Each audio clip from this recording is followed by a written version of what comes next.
Assalamualaikum warahmatullahi wabarakatuh. Kembali lagi dengan saya Eni Swito, Angkatan 4 Kabupaten Bangkalan.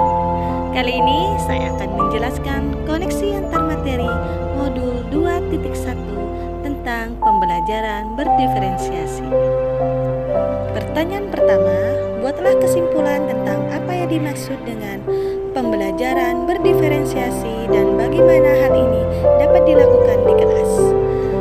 Menurut Tomlinson tahun 2000, pembelajaran berdiferensiasi adalah usaha untuk menyesuaikan proses pembelajaran di kelas dengan kebutuhan belajar individu setiap murid.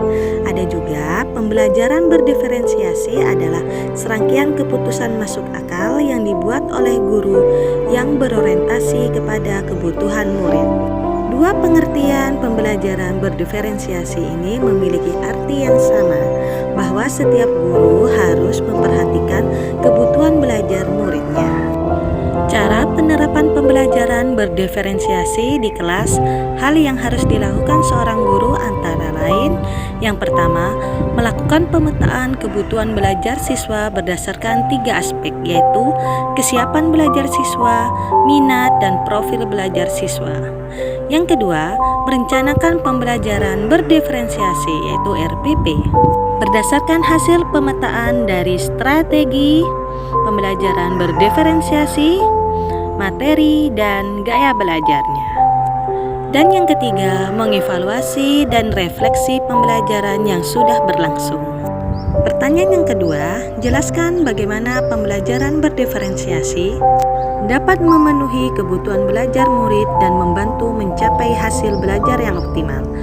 Pembelajaran berdiferensiasi dapat memenuhi kebutuhan belajar murid dan membantu mencapai hasil belajar yang optimal dikarenakan pembelajaran ini dapat membantu memenuhi kebutuhan belajar murid dan penilaian yang benar-benar diprioritaskan sesuai kondisi murid.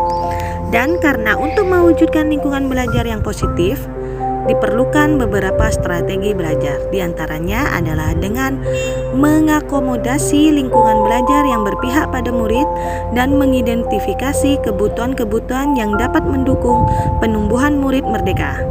Salah satu contohnya adalah pembelajaran berdiferensiasi yang dapat memenuhi kebutuhan belajar murid. Jelaskan pula bagaimana Anda melihat kaitan antara materi dalam modul ini dengan modul lain di program pendidikan guru penggerak. Di modul 1 yaitu ada filosofi Ki Hajar Dewantara, nilai dan peran, visi guru penggerak, dan budaya positif. Ini memiliki kaitan dengan pembelajaran berdiferensiasi. Menurut Ki Hajar Dewantara, tujuan pendidikan adalah menuntun segala kodrat pada anak-anak agar mereka dapat mencapai keselamatan dan kebahagiaan yang setinggi-tingginya, baik sebagai manusia maupun sebagai anggota masyarakat. Proses pendidikan berlangsung secara 1. Kodrat alam dan kodrat zaman, 2. Budi pekerti, 3. Trilogi pendidikan, dan yang keempat, Trisentra pendidikan. Inilah contoh proses pembelajaran menurut Ki Hajar Dewantara, yaitu sesuai kodrat anak, belajar sambil bermain, menuntun anak di saat belajar, dan menghargai hasil kerja siswa dengan memberikan penilaian. Nilai dan peran guru penggerak. Nah, nilai seorang guru yang pertama mandiri, reflektif, kolaborasi, berpihak pada murid, dan inovatif. Peran seorang guru menjadi pemimpin pembelajaran, menggerakkan komunitas praktisi, mendorong kolaborasi antar guru, menjadi coach bagi guru lain, dan mewujudkan kepemimpinan murid. Inilah contoh-contohnya. Visi guru penggerak. Dalam mewujudkan perubahan perlu adanya visi. Untuk mewujudkan visi perlu kerjasama dari semua warga sekolah dan dimulai dari diri sendiri, sehingga perlu pendekatan atau paradigma yang disebut pendekatan inquiry apresiatif yang memetakan kekuatan yang dimiliki sekolah melalui tahapan Baja. Visi guru penggerak mampu mendidik siswa menjadi insan profil pelajar Pancasila. Inilah contoh-contohnya. 5 strategi untuk mewujudkan budaya positif yaitu 1. Disiplin positif. 2. Posisi kontrol guru. 3. Keyakinan kelas. 4. Kebutuhan dasar manusia. Dan kelima, segitiga restitusi. Inilah contohnya, membuat kesepakatan kelas, membuat kesepakatan piket, dan yang ketiga adalah membuat segitiga restitusi dalam suatu permasalahan yang ada di dalam kelas.